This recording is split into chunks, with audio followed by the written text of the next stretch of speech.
শ্বশুর বাড়ির কেউ অসুস্থ হলে বাড়ির বউয়ের উপর দায়িত্ব থাকে তাকে সেবা করে সুস্থ করার জন্য, অথচ বাড়ির বউ যদি অসুস্থ হয় তাহলে সাথে সাথেই খবর দেওয়া হয় তার বাপের বাড়ি, যাতে তার বাপের বাড়ির লোকজন তাকে সেবা করে সুস্থ করে তোলে।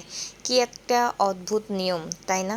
বিবাহিত মেয়ে বলেন আর অবিবাহিত মেয়ে বলেন, সব মেয়েদের ক্ষেত্রেই যদি অসুস্থ হয় তাহলে একমাত্র তার মাই সেবা করে সুস্থ করে তোলে। এই যে দেখেন, আমার অসুস্থতার কথা শুনেই তখনই বাড়িতে সব কিছু ফেলে আমার কাছে চলে এসেছে। এটা একমাত্র মা বলেই করেছে, অন্য কেউ করেনি।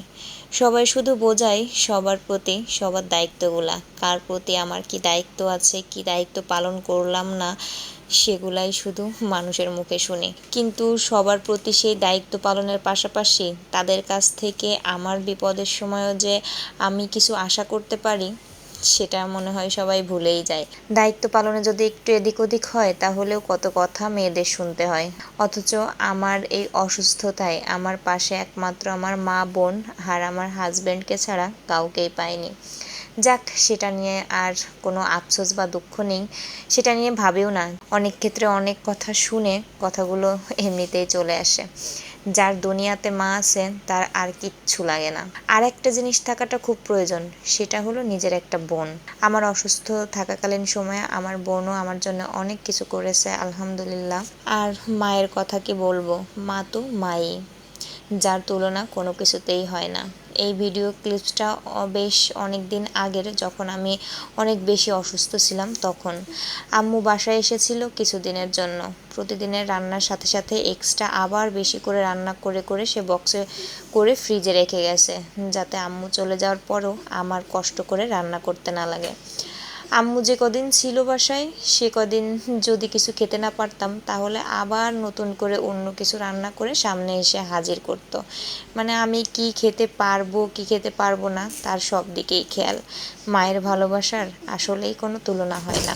আবার তার মেয়ের জামাইয়ের প্রতিও খেয়াল আছে, সে কি খেতে ভালোবাসে সেটাও রান্না করে দিয়েছে।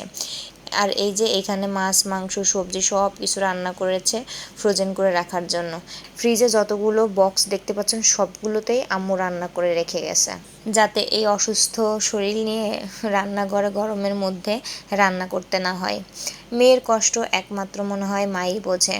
আম্মু বেশি দিন থাকতেও পারেনি, যেহেতু বাড়িতে আব্বু একা আছে, আর তার উপর আবার আব্বুর হাই প্রেশার, ডায়াবেটিক্স সহ অনেক সমস্যা।